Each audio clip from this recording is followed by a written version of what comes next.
रवी राणा आणि नवनीत राणांची पवारांवर टीका. शरद पवारांच्या दाव्यावर बोचरी टीका केली आहे. शरद पवार बुद्धिजीवी, त्यांनी असं वक्तव्य करू नये असं रवी राणा यांनी म्हटलंय. पवारांनी दोन्ही व्यक्तींची नावं जाहीर करावी असं आव्हान सुद्धा नवनीत राणांनी दिलं.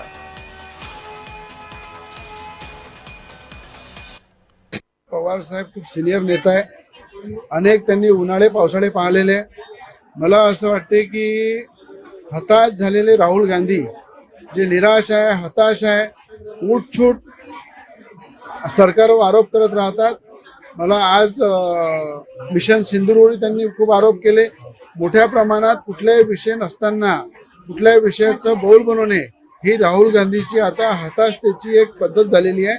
आणि मला असं वाटतं की शरद पवार साहेब हे स्वतः विद्वान आहे, सक्षम आहे, बुद्धिजीवी आहे. त्यांनी तरी असं वक्तव्य करू नये.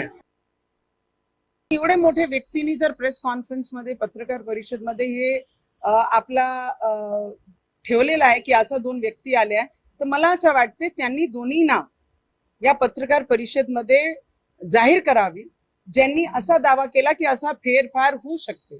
कारण लोकसभामध्ये जेव्हा त्यांचे लोक महाराष्ट्रामधून निवडून आले तेव्हा हा प्रश्नचिन्ह कुठे होता, हा आमचा प्रश्न त्यांना आहे. आणि विधानसभामध्ये जेव्हा बीजेपीचे बाजूनी सगळे लोक महाराष्ट्रामध्ये उभे राहिले तेव्हा हा प्रश्नचिन्ह का?